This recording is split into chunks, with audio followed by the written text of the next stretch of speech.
కోట్ల రూపాయల నష్టం వాళ్లకు, ప్రజలకు కోట్ల రూపాయల లాభం అనుకోవాలి. ఎందుకంటే ఇప్పుడు ఈ హైడ్రాని ఎవరెవరో తప్పు పడుతున్నారో వాళ్ళంతా మూర్ఖులే అనుకోవాలి. ఎందుకంటే ఒకసారి ఆలోచించండి, ఇవాళ మనము అక్కడో ఇక్కడో చెరువులు ఉన్నాయి కాబట్టి ఆ నీళ్లు చెరువుల ఇంకి అవి భూగర్భ జలాలు బోరింగ్లలో నీళ్ళు వస్తున్నాయి. ముఖ్యంగా హైదరాబాద్ వాసులు గమనించాలి.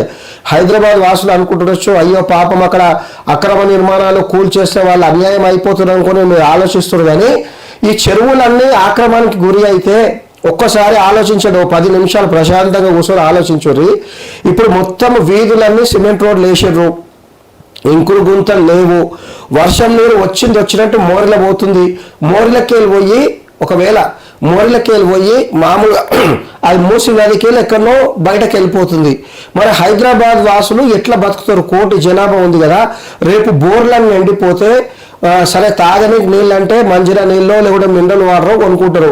రేపు స్నానానికి, వంటకు, తర్వాత ఇంట్లో పాత్రలు దోమనికి, బాసన్లకి ఇట్లా దోమనికి నీళ్ళు ఏడికి వెళ్ళి తెస్తారు. ఒకసారి ఆలోచించండి, ఒక 10 నిమిషాలు ప్రశాంతంగా ఆలోచించుర్రి. రేపు మన బ్రతుకు ఏమవుతుందని. ఒకవేళ సరే ఇప్పుడున్న టర్మ్ అయిపోయింది అనుకో, నెక్స్ట్ టర్మ్ వాళ్ళు ఎట్లా బతారు? స్నానానికి 2 బకెట్ల నీళ్లు కొనుక్కోవాలి, వాష్రూమ్ పోవాలంటే ఒక బాత్రూమ్ ఒక బకెట్ నీళ్లు కొనుక్కోవాలి, బాసన్లు దోమాలంటే ఒక 4 బకెట్ల నీళ్లు కొనుక్కోవాలి. సో రోజు 2-3 డ్రమ్ల నీళ్లు కొనుక్కోవాల్సిన పరిస్థితి వస్తుంది. ఒకసారి ఆలోచించుర్రి, కొంచెము తెలివితో పెట్టి ఆలోచించుర్రి.